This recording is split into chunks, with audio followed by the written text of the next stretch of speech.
Hey guys, welcome to our YouTube channel Study Regna. Today we'll discuss about BSc Honors Mathematics Semester 2. Here is the syllabus. अब हम बात कर लेते हैं homogeneous system की.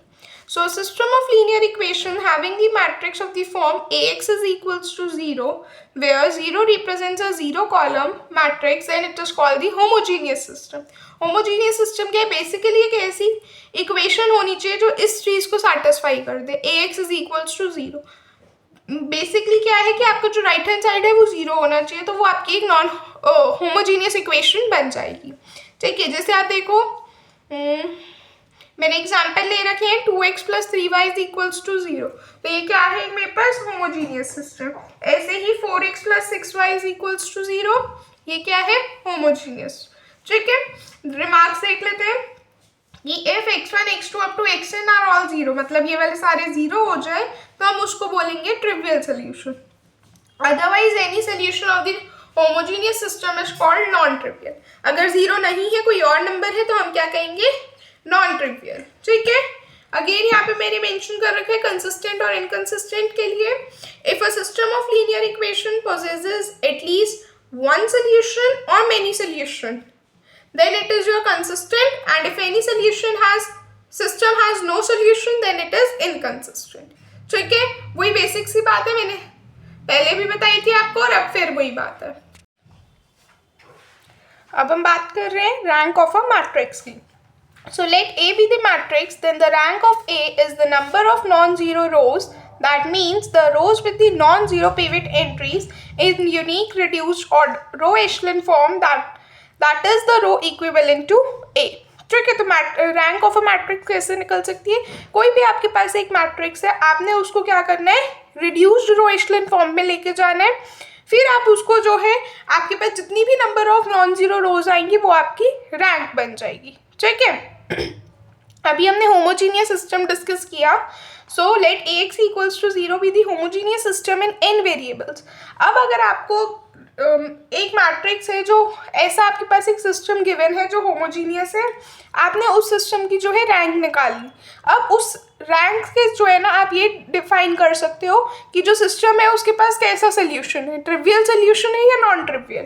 तो देखो मैंने मेंशन कर रखा है कि अगर रैंक है लेस देन n होगा तो वो सिस्टम के पास नॉन ट्रिवियल सोल्यूशन है, और अगर रैंक है n के इक्वल होगा तो सिस्टम के पास ट्रिवियल सोल्यूशन है. ठीक है, सो क्वेश्चन देख लेते हैं. देखेंगे हमें क्या गिवन है. मैट्रिक्स है 2 1 4 3 2 5 0 -1 1. इस मैट्रिक्स में हमारा सबसे पहला काम क्या है कि हम इस एंट्री को 1 बनाएं. तो 1 कैसे बनाएंगे? R1 को हम किस में चेंज करेंगे? 1/2 R1 से, क्योंकि हम अगर इसको 2 से डिवाइड कर देंगे एंट्री 1 हो जाएगी.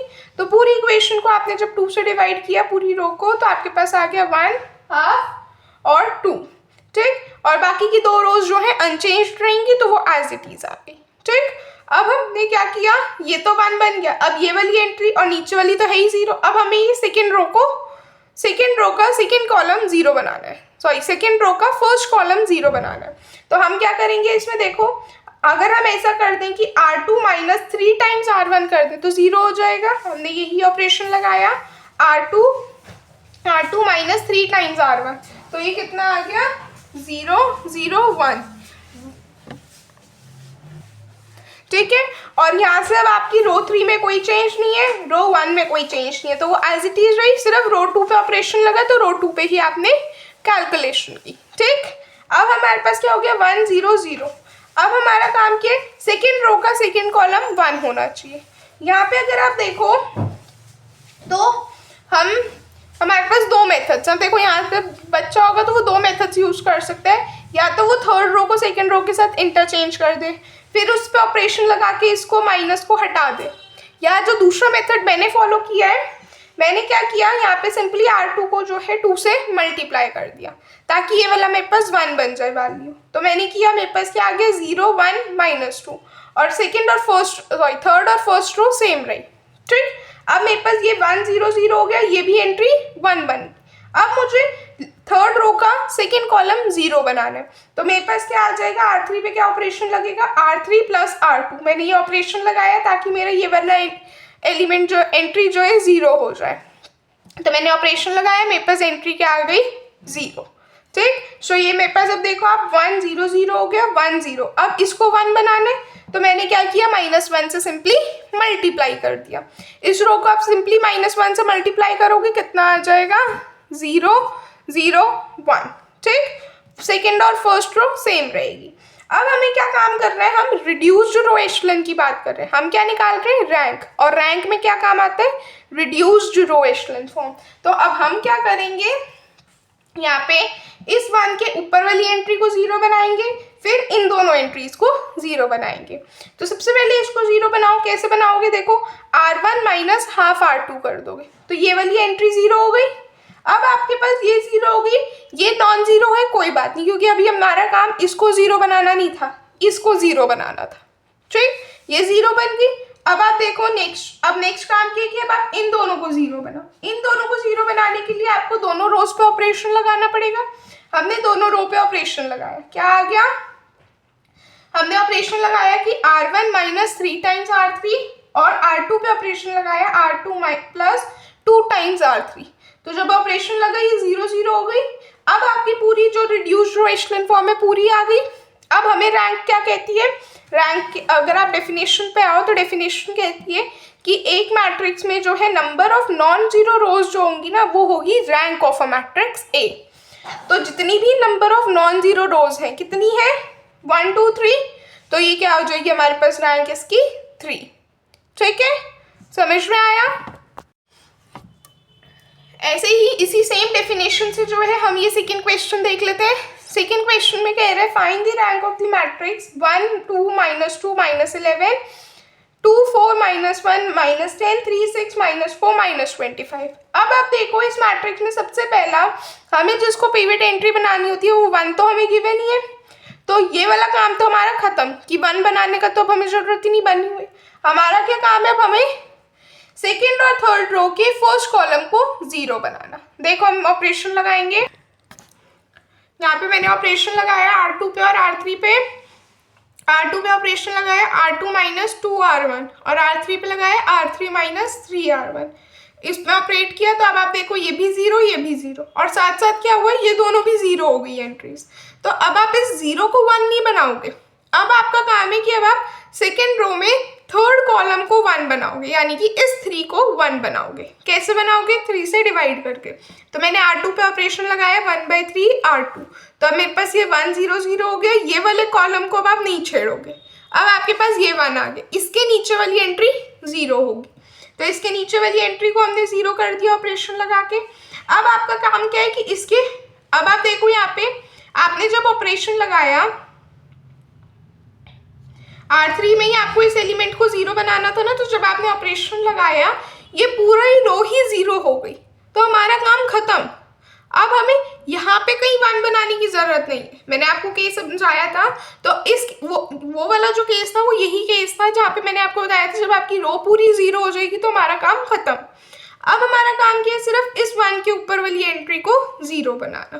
तो कैसे बनाएंगे, अगेन हमने R1 पे ऑपरेशन लगाया, ये एंट्री 0 होगी। अब आप देखो इस वाली सेकेंड कॉलम और थर्ड कॉलम में हमने कहीं पे भी 1 या 0 बनाने की कोशिश नहीं की। क्यों, क्योंकि वो हमारी प्रॉपर्टी के हिसाब से हुआ ही नहीं। ठीक है, सो अब हमारे पास रैंक की डेफिनेशन क्या कहती है, नंबर ऑफ नॉन जीरो रोज। तो एक ये आ गई और एक ये आ गई, नॉन जीरो रोज, सॉरी रोज ये वाली, एक ये और एक ये, तो ये आ गया आपके पास 2। तो रैंक कितनी आ गई आपकी मैट्रिक्स की 2। ठीक है, आई होप समझ में आया होगा। यहाँ पे अब एक नेक्स्ट टॉपिक पे आ जाते हैं। नेक्स्ट टॉपिक है equivalent system of linear equation. So the two systems of the m linear equations in n variables are equivalent if and only if they have exactly same solution set.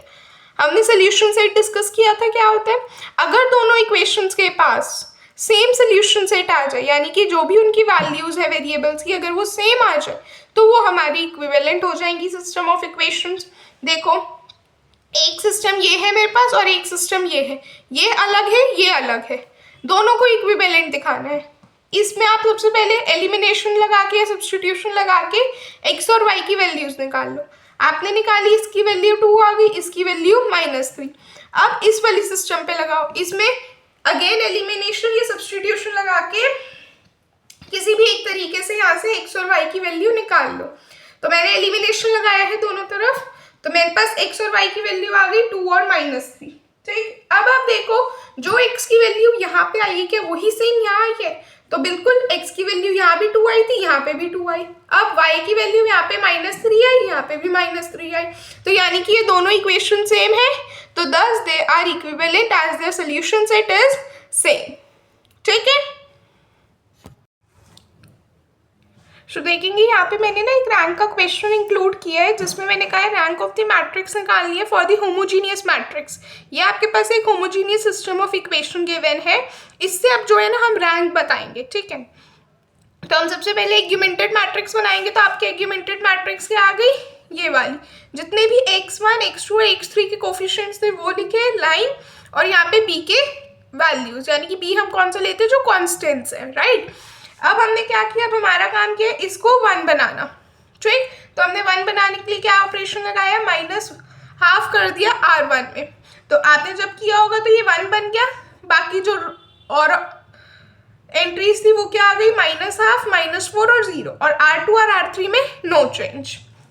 अब हमारा second step क्या है कि 1 के नीचे वाली entries को 0 बनाना। तो आपने जब इनको 0 बनाने के लिए क्या ऑपरेशन लगाया, R2 में ऑपरेशन लगाया, R2 -7R1, और R3 में ऑपरेशन लगा R3 -3R1। आपने ऑपरेशन लगाया, अब R1 जो है उसमें कोई ऑपरेशन नहीं लगा, तो वो रो सेम रहेगी, R2 और R3 में चेंज होगा। अब हमारे पास क्या हुआ, ये 0 0 बन गया। अब हमारा काम है सेकेंड रो का सेकेंड कॉलम 1 बने, तो उसको 1 बनाने के लिए हमारा ऑपरेशन लगा 2/3 R2, 1 बन गया। अब हमारा काम क्या है, इस 1 के नीचे वाले एलिमेंट को 0 बनाना। सो उसके नीचे वाले एलिमेंट को 0 बनाया मैंने, साथ ही साथ यहाँ पे इसके ऊपर वाले एलिमेंट को भी 0 बना दिया। ठीक है, ताकि क्या होगा, मेरे पास एक स्टेप कम हो जाएगा। ठीक है, अब हमारे पास ये बन गया। ये आप अगर ध्यान से देखो तो ये रो एशेलन, रिड्यूस्ड रो एशेलन फॉर्म है। ये वाली रो पूरी 0 हो गई, तो इसका हमें कोई काम नहीं, बस हमें इसके ऊपर और नीचे 0 चाहिए था, वो है, और इसके नीचे 0। ठीक, तो ये रिड्यूस्ड रो एशेलन फॉर्म हो गई। अब यहाँ पे आप क्लियरली देखो नंबर ऑफ नॉन जीरो रोज कितनी है, 2 है, तो रैंक कितनी आ गई आपके पास, 2। Since the rank A is less than n, that means 2 is less than 3, which implies that system has non-trivial solution। अभी मैंने आपके साथ 2 रिमार्क्स डिस्कस किए थे, उसमें यही बात थी। तो अब हमें पता चल गया कि इस इक्वेशन के पास, ये वाला जो सिस्टम है इसके पास नॉन ट्रिवियल सोल्यूशन है। ठीक है, तो अब आप यहाँ से इक्वेशंस बनाओ, क्या आएगी, x1 - 2x3 और x2 + 4x3 इक्वल्स टू 0, और लास्ट वाला 0 इक्वल्स टू 0 है, उससे हमें कोई काम नहीं है। अब अगर आप देखो तो आपका जो कॉलम 3 है, ये क्या कॉलम है, नॉन पिवट कॉलम है, क्योंकि इसके अंदर कोई भी एंट्री 1 नहीं है। ठीक है, तो अब ये जो कॉलम 3 है, इसका जो कॉरस्पॉन्डिंग वेरिएबल होगा वो x3 होगा। अब यहाँ पे अगर देखो आप कोई भी पिवट एलिमेंट नहीं है, तो हम क्या कह सकते हैं, जो कॉरस्पॉन्डिंग वेरिएबल है x3, ये इंडिपेंडेंट वेरिएबल होगा। ठीक है, तो अब इंडिपेंडेंट वेरिएबल मतलब क्या होगा कि x3 की कोई भी वैल्यू हो सकती है। तो हम मान लेते हैं x3 की वैल्यू c है, तो अब सिंपली हम अपनी इस वैल्यू c को इन इक्वेशंस में सब्स्टिट्यूट कर देंगे।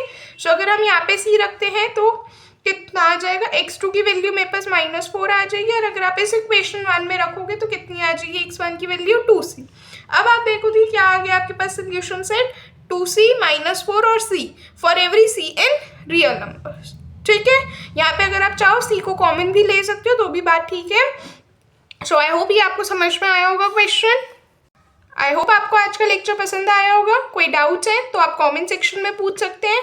नेक्स्ट टॉपिक के लिए बने रहें, तब तक के लिए चैनल को लाइक करें, शेयर करें और सब्सक्राइब करें। Thank you everyone.